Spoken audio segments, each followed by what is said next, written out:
There we go. Now chat is not disabled.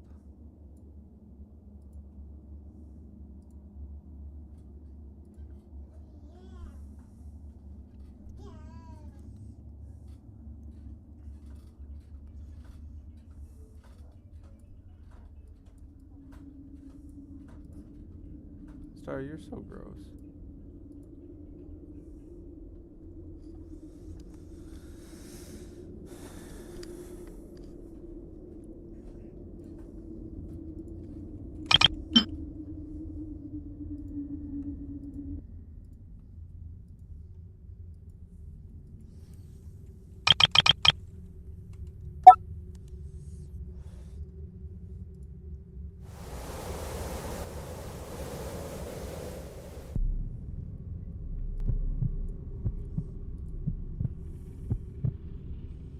I moved to South Dakota about 5 years ago. It was the first time I'd ever lived alone, and honestly, it was long overdue. My parents had been on my case for years about getting out of the house, and I finally caved. I'm not exactly a social butterfly, so the idea of living somewhere secluded actually appealed to me.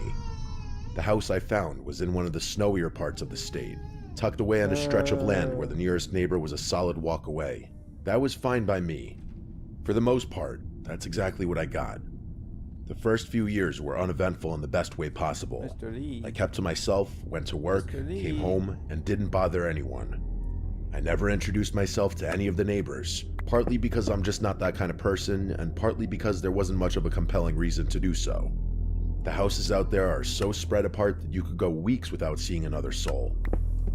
Everything changed one afternoon in early February. I was at work when the snow started coming down. At first, it was nothing unusual, but within an hour, it had escalated into something else entirely. The wind picked up, visibility dropped to almost nothing, and the roads started getting dangerous. My boss eventually told everyone to head home before conditions got any worse. I drive a lifted truck, so I wasn't too worried about making it back. I've driven through plenty of bad weather before, and the truck has always handled it well. Still, there were certain sections of the drive that had me a little concerned. By the time I finally pulled into my driveway, I was just relieved to be home. But when I went to unlock my front door, I realized it was frozen solid. I stood there for a second, processing what was happening, then tried again, but it wouldn't budge.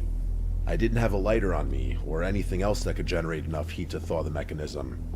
I tried breathing on it, cupping my hands around it, even banging on it a few times out of frustration. None of it worked. I walked back to my truck and sat there, not sure what to do. The heater was blasting, and I told myself I'd just wait out the storm. Maybe it would die down in an hour or two, and I could figure something out. But as I sat there watching through the windshield, the snow only seemed to fall harder. After maybe 10 minutes, I realized I was making a mistake. The longer I waited, the worse things were going to get. My truck was already half buried, and even with the lift, I doubted I'd be able to get back out of the driveway. So now, driving wasn't even an option anymore. I didn't have anyone to call. I didn't know any of my neighbors, and my parents were hours away. I tried to drive the truck out of there, but like I suspected, it was stuck. My only real option was to walk to one of the neighboring houses and ask for help. I hated the idea of it, showing up at some stranger's door asking them to take me in, but I didn't have another choice. Staying in my truck all night wasn't gonna work. The gas would eventually run out, and then I'd be sitting in a freezing metal box in the middle of a blizzard. The closest house was still pretty far away, probably a quarter mile or so. By the time I reached it, I was shivering uncontrollably. It was a tiny one-story house, and even through the blowing snow, I could tell it was in rough shape. I knocked on the front door as loud as I could. I waited for a good minute. I was just about to turn away and try the next house, when the door swung open so violently, I actually took a step back. The man standing there looked around 50 years old, with a very nondescript face. He looked at me for a second without saying anything, then introduced himself as Joe. I explained my situation and he nodded slowly, stepping aside to let me in. I should have felt relieved, but something about him felt off from the start. It was hard to pinpoint at first. The house was warm, which was all I really cared about in the moment. He offered me a seat on the couch and sat across from me in a worn-out armchair. We made small talk for a few minutes, or at at least I tried to. He answered my questions, but his attention seemed to be somewhere else entirely. His eyes kept darting around the room, from me to the floor to the ceiling to somewhere over his shoulder. It was like he couldn't focus on any one thing for more than a few seconds. At first, I thought maybe he was just nervous about having a stranger in his house.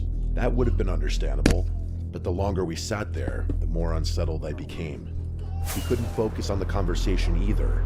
He'd be mid-sentence and then just trail off, staring at a spot in the wall like he was looking through it.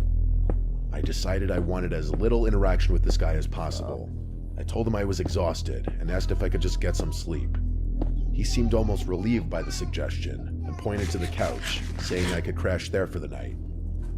I asked if we could turn out the light, and he flicked off the lamp without argument. But he didn't leave. He just stood there in the doorway for what felt like a full minute, not saying anything, not even moving. I lay on the couch with my eyes half closed, trying to look like I was already drifting off. Eventually, after this long, uncomfortable pause, he finally receded down the hallway toward what I assumed was his bedroom.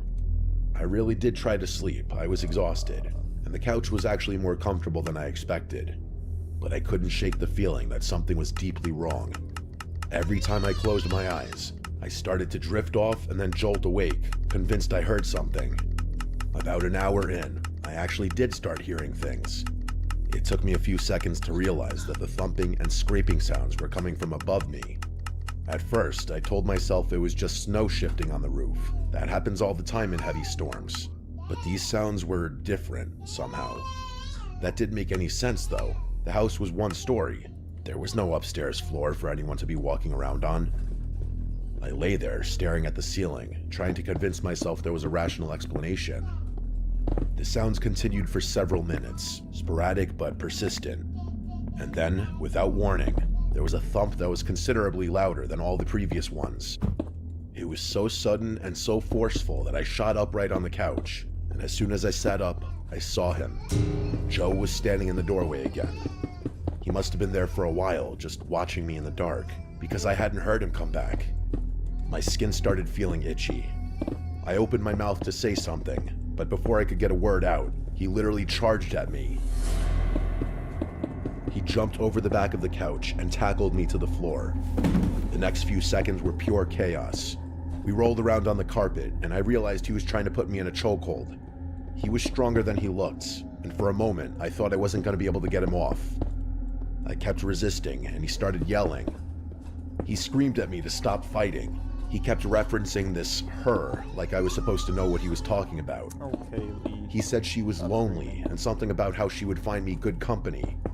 I wasn't thinking about that, though. I was fighting for my life. I finally managed to get enough leverage to shove him off me. I scrambled to my feet, grabbed my coat, and ran for the front door. I didn't even put my coat on. I was too terrified to waste any more time. Behind me, I heard that crazy fuck scream something. I'm pretty sure he said, "She's not gonna be happy," or some insane shit along those lines. I ran and didn't stop until I reached the next house. The family who answered the door were normal people, a husband and wife from the looks of it. They took one look at me and pulled me inside without asking questions. I slept on their couch that night. The next morning, I woke up to the wife, who introduced herself as Kathy. She was making everyone coffee. The three of us sat at the kitchen table, and I told them what happened. As soon as I described the house, the husband, whose name was Brandon, interrupted me. He asked if it was Joe. I said yes, and he just nodded, like he wasn't surprised at all. He told me that Joe had been a problem in the area for years, but then he told me something that gave my skin that itchy feeling again. About a decade earlier, Joe's wife had disappeared. There was never any official investigation. Nothing was ever proven, but most people in the area suspected he killed her. The body was never found. I immediately connected the dots, but kept my mouth shut for whatever reason. I still have no idea why I didn't speak up. I did end up reporting my experience to the police, but I don't think they ever did anything to deal with it. The scariest part is that I still live in the same house 3 years later. Nothing has happened since that night in the blizzard, but I'd be lying if I said I don't get a weird feeling every time I drive past Joe's house. The one silver lining to all of this is that I got close with the family who took me in that night. but I always get a weird feeling every time I go over there, because it reminds me of Joe and whatever god-awful thing he's done to his wife. Ugh.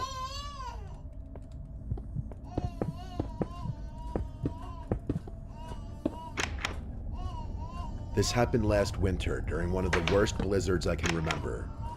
I'm 27 and live alone in a small rental house in upstate New York. I work remotely in finance, which sounds fancier than it is. Mostly, I just sit at my desk and stare at spreadsheets all day. The point is, I rarely have a reason to leave the house during the week. Some weeks, I don't leave at all. Anyway, the local news has been hyping up this blizzard for days. You know how they get. Every storm is potentially historic or life-threatening, until it dumps 3 inches and everyone moves on. But this one actually looks serious. The weather alerts were telling people to stay off the roads unless absolutely necessary, stock up on essentials, all that. So I went grocery shopping that morning, grabbing enough food to last me through the weekend, and then I settled in for what I assumed would be a boring few days of working from home. The snow started in the mid-afternoon, and by around 8 p.m., I could barely see past my front porch. I spend most of the evening on my couch, half watching TV and half listening to the wind howl outside. It's a specific kind of sound, wind during a blizzard, not like a summer storm where it comes and goes. This was constant, like the house was inside a tunnel. At around 10:30, I heard a new sound. It was kind of like a loud thud, followed by this dragging sound, sort of like something heavy being pulled across wood. I figured a tree branch had come down. There are a few old oaks near my driveway, and with all that snow and wind, it wouldn't be surprising if one of them dropped a limb. About 15 minutes later, though, I heard a car horn. It wasn't a normal honk. It was weak and intermittent, almost like someone had tapped the horn on accident. I went to my front window and looked out. There was a vehicle stopped near the end of my driveway. Hey, I could see its headlights cutting through the snow. I'll be on to play with you in a little bit. My buddy, who probably wants to play like 1 or 2 games of DBD, wants to play some DBD quick. With the storm the way it was, and then I'll hop back in the group chat, this chat, my first Minecraft. I think I want to play a little bit of Minecraft. It happens out there, especially in weather like that. It sounds callous, but I wasn't about to trudge out into a blizzard to check on a stranger. I'll hop back in, you know, I'll be able to hang out in a little bit here. Just wanted to let you know. I went back to the couch and tried to focus on something else. At around 11, I heard knocking at my front door. I didn't open the door. Instead, I walked over and called out, asking who was there. A man's voice answered. He said his car was stuck and he needed to come inside to warm up and use a phone. His voice sounded strained, like he was out of breath. Part of me felt guilty. If this guy really had been walking through that storm, he probably was freezing. But another part of me still wasn't fully ready to just open my door to a stranger in the middle of the night. Instead of opening the door fully, I cracked it, making sure to keep the security chain locked. The man on my porch was covered in snow, like to a laughable extent. It was caked on his jacket, his shoulders, his hair. He was shorter than me, and he was visibly shivering. He said his phone had died and that he'd been walking for some time, trying to find a house with lights on. I was just about to open the door when I noticed his boots. I don't know what made me look down, but I did. And here's the thing. His boots were clean. Like, clean and dry, too. If this guy had really been walking through a blizzard for any length of time, his boots should have been caked with snow and ice as well. Hell, mine get like that just walking to my car. I felt something cold settle in my stomach that had nothing to do with the weather. I told him again that I would call for help and make sure someone came for him. He asked me to be let in again, more firmly this time. I didn't respond. I just closed the door and locked it. I could hear him say something on the other side, but I was already walking to get my phone. I called 911 and explained the situation. While I was on the line with the operator, I heard footsteps move from my porch to the side of my house, toward the back. The operator told me to stay inside and keep all the doors locked. She said police were being dispatched, but warned me that response times might be delayed because of the weather. I moved to a side window and peeked out, not wanting him to see me. The man was standing near the corner of my house, maybe 15 feet away. He wasn't moving, he was just standing there looking up at the windows. A few minutes later, I heard banging on my back door. Like someone was trying to break through. The whole door was shaking in its frame. I grabbed a knife from the kitchen and retreated to my bedroom. I locked the door behind me and stood a few feet from the door. The banging stopped after maybe a minute. I don't know how long I stood there. It felt like hours, but it was probably closer to 20 minutes. At some point, I heard the car horn again, the same one from earlier, but this time it was one long, continuous honk. Luckily, the police arrived shortly after that. They found a vehicle partially buried in a snowbank, but it was further down the road than where I'd seen the headlights. The engine was cold when they checked it, not warm like it would have been if someone had recently been driving it. Here's the part that still gets me. The officers told me there were no footprints leading from the vehicle to my house. Apparently the snow was undisturbed between the car and my property. There were footsteps leading down my driveway and around my house, but they stopped at the driveway like someone had been driving a separate car. The police searched the area but didn't find anyone. The next morning, after the storm had passed and the sun was out, I went outside to look around. To my horror, there were muddy handprints on the exterior of my bedroom window, which definitely hadn't been there when the police searched the property. It was like the person had come back after they had left, or had been hiding and never left in the first place. A few days later, I found out that another house about half a mile away had been broken into during the storm. The homeowner wasn't there at the time, so no one was hurt, but the strange part was that nothing was reported stolen. Whoever broke in didn't take anything. Why anyone would break into a house during a blizzard and not even steal anything is beyond me. It's almost like whoever did wasn't trying to rob the place, but do something else. I know the whole incident doesn't sound that scary, but I can't help but feel like whoever was trying to get into my house, probably the same person that broke into the other house, was there to do something sinister. I'm just glad I didn't open my door.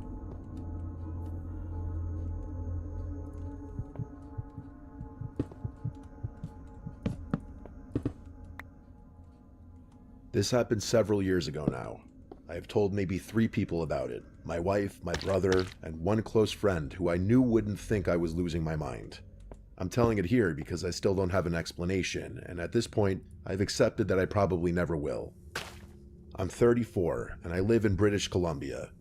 For most of my 20s, I was a professional skier, alpine racing mostly. I competed nationally for about 6 years before my body started telling me it was time to stop. Nothing dramatic like a career-ending injury or anything, just the accumulation of wear and tear that happens when you've been throwing yourself down mountains since you were a kid. I stepped away from competition when I was 26, which felt like the right call at the time and still does. But retiring from competitive skiing doesn't mean you stop skiing. If anything, it freed me up to do the kind of skiing I actually loved, backcountry stuff away from the resorts and crowds. I say all this not to brag, but to establish that I knew what I was doing out there. I was avalanche trained, certified in wilderness first aid, and familiar with every protocol you're supposed to follow when you're skiing alone in remote terrain. I'd done dozens of solo trips in the backcountry without incident. The plan that day was simple. I was going to hit a remote range a few hours north of where I lived, a spot I'd skied before actually. The weather forecast was calling for light snowfall, maybe a few inches, but nothing that would prevent a day trip. I checked the avalanche conditions the night before and again that morning. Everything looked manageable. I got to the mountain just after sunrise, strapped on my gear, and started skidding uphill. The snowfall started picking up while I was climbing, which wasn't unusual, but the wind had changed too. It was coming from a different direction than the forecast had predicted, and it was stronger than it should have been. Visibility was also dropping much faster than I was comfortable with. The smart move would have been to just turn around immediately, but I was already at the top of a line I'd been looking forward to all week. I told myself just one run and then I'd call it early. I've replayed that decision 1,000 times since then, and before you say it, yes, I know it was stupid. I know experienced people die all the time in the backcountry because they make exactly the kind of call I made that day. I knew it then too, but I did it anyway. The descent started fine. The pitch was manageable, and I was skiing conservatively just to be extra safe. About 2/3 of the way down the mountain, though, the worst possible thing happened. If you've never been caught in an avalanche, it's hard to describe how fast it happens. 1 second you're in control, the next you're just not. It's not the same thing as wiping out or even catching an edge. The snow moves, and you have no choice but to move with it. I got lucky. The avalanche wasn't big, probably a class 2, which was enough to knock me off my skis, but not enough to bury me. I tumbled maybe 30 or 40 yards before I slammed into something solid. Slammed as in instant deceleration. I don't even know what it was, rocks probably, or maybe a tree buried under the snowpack, but all I remember in that moment was the feeling in my left leg. I remember just lying there, trying to convince myself everything was alright, but it wasn't. My skis had released, that was good, that's what they were supposed to do, but one of them had tumbled further downhill, and I had no idea where it ended up. I tried to stand and immediately collapsed. The pain in my leg was unimaginable. I can't even begin to describe it. I managed to get myself into a sitting position and took stock of the situation. The snow was still seemingly getting worse too, which meant I was likely in the opening moments of a blizzard. But the worst part was obviously my leg. I couldn't put much weight on it, which meant I couldn't ski out even if I found my other ski. My options were limited. I had 3 choices. 2 of them were suicide, and the third wasn't much better. I could stay where I was and hope someone came looking for me, but only one person knew where I was that day, and he wouldn't have assumed something was wrong for at least a few hours.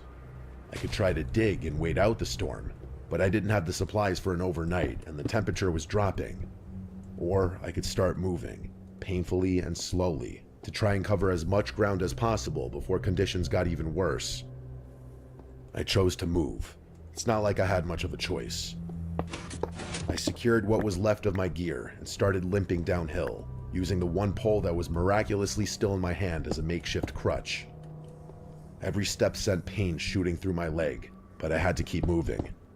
As for the snow, my prediction turned out to be correct. It only got worse, and at that point it was falling so heavily that I could barely see. I was ignoring the pain in my leg, focusing on moving as fast as I could, and wondering whether I was going to die out there, when I heard something behind me. At first, I thought the adrenaline was finally getting to my head and overwhelming my brain. That was genuinely my first thought, that I was becoming delirious in my final moments before passing out. But I turned around anyway, and what I saw confirmed that I was hallucinating. There was another skier moving downhill toward me. I can't describe it, but seeing him emerging from the snow filled me with an emotion that has no word. I was skeptical as to whether what I was seeing was even real, simultaneously relieved and terrified that there was another person out there, and something else. It was weird, but for what, I didn't know. Nice. He reached me within a few minutes. He was alone and backcountry equipped like me. He pulled off his helmet to readjust his goggles and asked if I was hurt, and I told him what happened. Without wasting a second, he moved up to my side and let me put my arm around his shoulder. We started moving together. Like I said before, I felt something that I couldn't explain. There was something beyond the adrenaline, the pain, relief, and confusion. It didn't feel like a normal interaction. It felt like he hadn't stumbled upon me by accident, as crazy as that sounds. For a second. We talked about the basic stuff, most of which I don't remember, but there was one thing he said that stayed with me for whatever reason. He told me he hadn't used his legs in a long time, and it was nice to get back on solid ground. I didn't really know what he meant by that. I assumed he was talking in some ski jargon I didn't know. I laughed and we kept going. At one point, I had to stop. I remember this exact moment like it was yesterday. I leaned against a tree and closed my eyes for literally 4 seconds, and when I opened them, he was gone. There was no one there, but unless he buried himself in the snow, there was really nowhere for anyone to go either. I yelled for him, what else was I gonna do? But no one called back. I started looking at the snow in the immediate area, thinking maybe he had gotten buried. Nothing. It gets worse though. There were no tracks in the snow other than my own. I started freaking out. He'd been right there, right next to me, supporting half my weight for what must have been like an hour, but there was nothing. I started feeling dizzy, like someone had just punched me in the gut, and the feeling I had been feeling earlier came back. The rational part of my brain was insisting there had to be an explanation. Could I have been more disoriented than I thought? Maybe the snow had filled in his tracks faster than mine. Or maybe I had hallucinated the whole thing. Maybe I was already dead. I didn't have time to figure it out. The storm wasn't going to wait for me to process what had happened. I don't know how I made it back to my car. The last mile or so was such a blur. just pain and cold and the stubborn refusal to stop moving. But I did eventually make it. I drove myself to the hospital and finally got some good news. The doctor told me my leg was severely sprained but not broken. They told me I got incredibly lucky. Fast forward to a few days later and I'm still recovering at home, but I can't stop thinking about one thing. That other skier, where he'd come from, where he'd gone, why there hadn't been any tracks. I kept telling myself I'd figure it out eventually, but I think that was mostly wish casting. I was combing through some local skier-centric website, something I do often, and that's when I stumbled upon something terrifying. It was a story about a fatal backcountry skiing incident. A man who'd been lost in a storm a few weeks prior. It had happened on the same mountain range, and authorities hadn't been able to find a body. The worst had been assumed. There were no photographs of the man on the article, and when I searched up his name, I didn't find any Facebook or Instagram profiles or anything of the nature. So I can't compare the man I saw on the mountain to the man in the article, but it's still a chilling coincidence nonetheless. I choose to believe the shock and hypothermia were causing me to hallucinate and my memory playing tricks on me. Maybe my brain constructed something to convince me that I wasn't alone on the mountain, but I remember his shoulder under my arm. I remember feeling him helping me down the mountain. There's no way I could have moved that fast by myself. I still ski, but I haven't gone alone since then. I still have no idea what helped me off that mountain.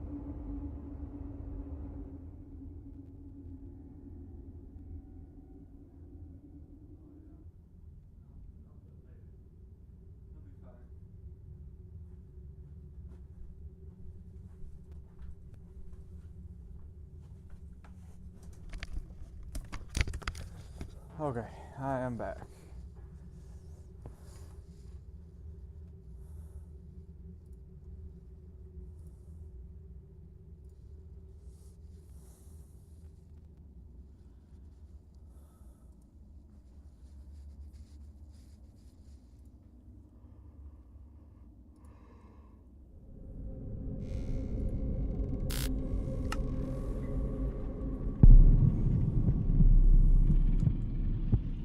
Not to get too deep into backstory, nor disclose too much personal information about myself, but I'll just come right out and say that I've always been a reclusive person, ever since I was a young kid.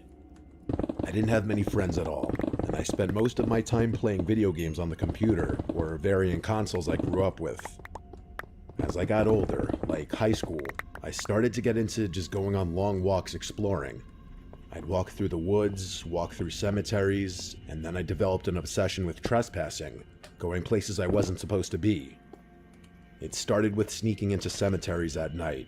Then I started getting more experimental with it, like exploring abandoned hospitals and schools. When I was finally able to drive, it made access to all these places much easier, of course.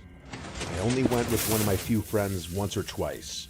Honestly, I enjoyed it more by myself. Part of my weirdness includes the fact that I don't get scared exploring abandoned places at night by myself. Perhaps I should use past tense and say, I didn't used to get scared. How I used to find a lot of abandoned structures was similar to you might think. I would just go on Google Earth and zoom into rural areas. Then I would look for abandoned-looking structures in unsuspecting places. I would then make a list of 5 to 10 locations of these structures and try to visit them all in one day. Sometimes they weren't abandoned at all, but I eventually got pretty good at gauging which ones would be. This hobby involved a lot of walking in the woods, and yes, before you ask, I did have a job. I worked a minimum wage job as a stock boy at a supermarket, so when I wasn't doing that in school, a lot of time I was doing this. One of the places on my list one day turned out to be an abandoned little church. I had to park on a dirt road and get out of my car to walk. It was about a 10-minute walk. I'd always wear jeans and boots so that I traveled faster through the woods without hurting myself. I started noticing old, rusted garbage cans and other junk scattered in the woods, indicating I must have been close. And then I saw the clearing in the distance approaching, along with the structure. And there it was, some dilapidated old church sitting in a random clearing in the woods. It had an old well right in front of the building. I walked over to it to see if it had been sealed, but surprisingly it hadn't been. I looked down, and it was so deep that it was pitch black down there. When I stopped and listened, though, I heard something down there. It was a faint clicking sound. It's like on a rhythm. One click after 2 seconds. It didn't sound like water droplets. The best I could describe it is a stick being tapped on a stone wall. Curious, I stared down for longer than I probably should have, kind of like I was hypnotized by the sound. But eventually, I broke out of my daze and decided to go inside the church. I stepped onto the creaking wood porch, and the boards gave slightly under my weight. The large double doors were ajar. Not surprising. Out of all the abandoned structures I visited, unless it was a very well-known one posted frequently in subreddits, there wouldn't really be anyone boarding these places up. I pushed one door open further, which led to a loud roar that echoed through the trees. The air inside was thick with dust and the scent of old wood. Light poured through the shattered, stained glass windows. Some of the pews were overturned or missing entirely. The pulpit stood crooked at the front, and behind it, an arched doorway led further into darkness. I did the usual, scanned the inside with my flashlight and took a few pictures for my archive with my digital camera. There was an eerie beauty to the decay, a holy place like a church near ruin. It was beautiful but tragic. I walked slowly toward the back of the church where the arched doorway was. I stepped through it, found a narrow hallway that led to what looked like old storage rooms. One door was missing entirely, and the others were splintered or hanging off their hinges. Cobwebs clung to the ceiling everywhere. What I saw at the end of the hallway was a stairway leading down into the basement. Jackpot, I thought. Like I said, I used to not let anything scare me. Nothing within reason, at least. Something about exploring abandoned basements excited me. But this time, something about that basement door hanging open, leading to the darkness below, made me pause. I honest to God got a slight chill. But I kept going. I started down the stairs slowly, and each step creaked so loud that I feared I'd fall through the wood.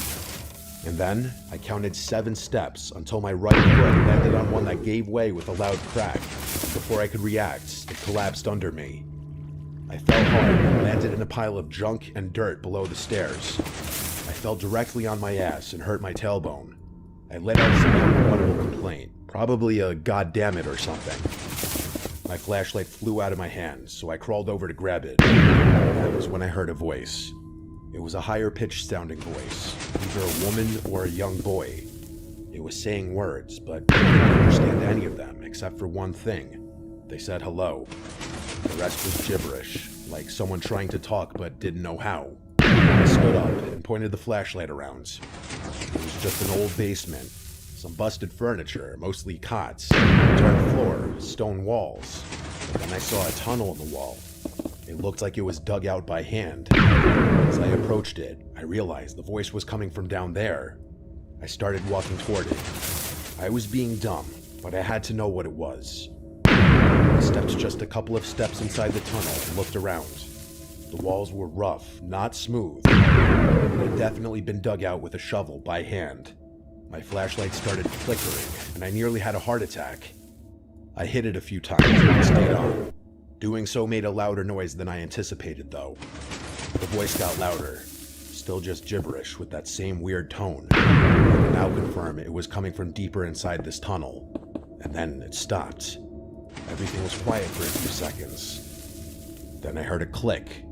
A few seconds later, another click. Same rhythm and sound as the well, and the sound echoed. These clicks and the gibberish echoing voice were getting louder. My heart was now in my throat, so I turned and ran back.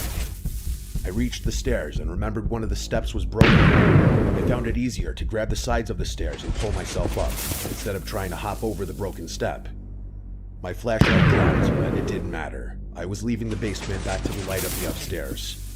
I got to the top and didn't look back. I ran through the hallway, through the main room, and out the front doors. I ran past the well and stopped for a second. The clicking sound was gone. There was no noise at all. Come to think of it, it was dead silence. I didn't even hear any birds. I looked down the well one more time. Still pitch blackness. With that, I turned and ran through the woods, making it to my car much faster than I made it to the church, albeit completely out of breath. I cut the day short and didn't explore the other places on my list. This was just one of those experiences where you don't know what to think, and you just drive home in silence with the music off. I didn't give up my hobby of exploring entirely, but I took a break. I was admittedly very spooked. I hope it was just some other kids exploring in there trying to mess with people, but I don't know. When I think about it, that sounds really unlikely.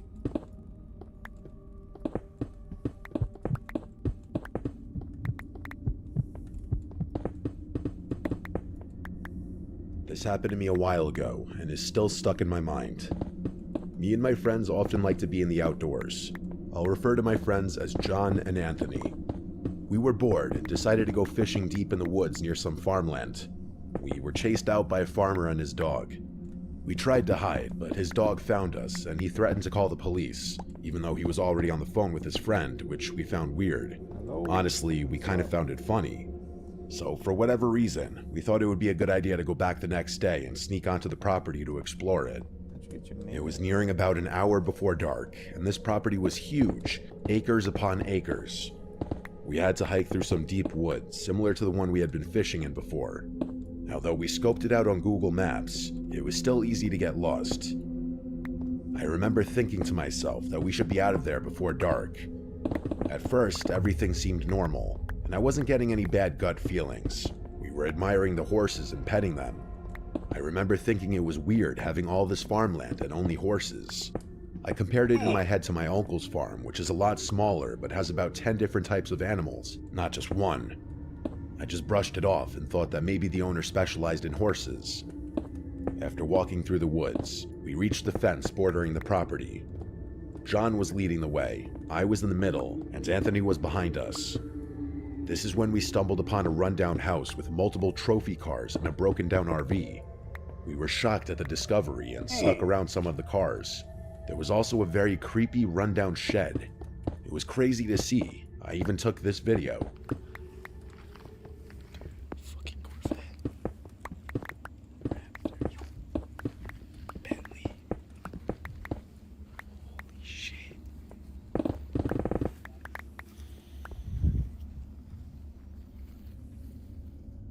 There were multiple Porsches, Range Rovers, Ford Raptors, Bentley sports cars, Corvettes, and Ferraris. The deeper we got and the more cars we saw, we realized we probably shouldn't be seeing this, since some of the cars were parted out. We suspected it was probably a criminal ring stealing cars. After we had seen all the cars, John decided it was a good idea to explore the inside of the camper while Anthony kept lookout.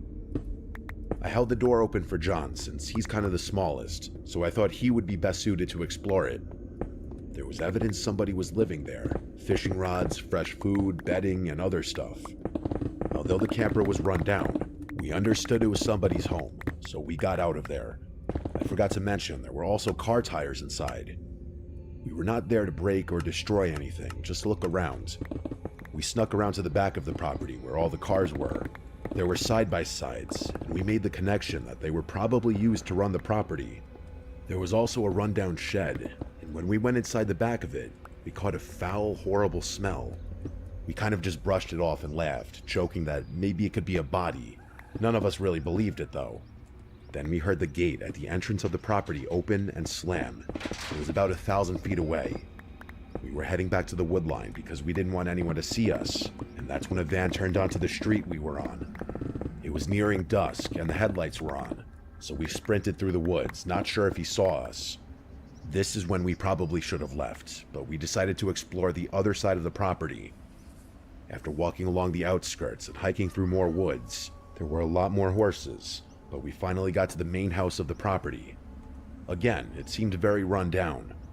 About 25 feet to the right was another camper, or at least what looked like a camper. It was massive, about 50 feet long, and probably hadn't moved in 50 years. We almost missed it because it was completely covered in vines. Right next to it was another rundown jet ski, also covered in vines. We managed to get the door open, but didn't want to make too much noise since we were so close to the main house. Even though it seemed abandoned, we wanted to be cautious. Not just because we were trespassing, but because there was similar suspicious stuff on both ends of the property, which I could only assume was connected to the car stealing ring. I knew if we were caught, it would be a problem. snuck around the house and saw what was probably the most luxurious car on the property. Although it was run down and old, it was still an amazing sports car, a Ferrari. I didn't get a picture or a video since we were still near the main house and the horses were making a lot of noise. We got sketched out on the far end of the property. There was a boat and cooler inside a fridge. John looked around the boat, and the cooler was about 15 feet into some very thick vegetation. We joked about the probability of a body being in there. At this point, the mood was still kind of jokey because we were exploring something we weren't supposed to see. When we got closer to the freezer, another terrible smell came, like the smell of death and rot. We decided to back off, assuming the worst, and didn't want to open it in case there was something we really didn't want to see in there.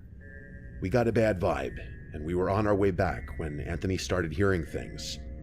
We paused and listened with him, and we heard the noises too. I can't really describe them. I don't know if they were just normal wood noises or if everything just seemed amplified because we were paranoid. The vegetation was about head high, and there was a rock that each of us took turns standing on to get a better view of the property. When John went up there, we were still laughing and joking. Then he turned to us, looking like he had just seen a ghost. He wouldn't speak, so I decided to get on the rock and look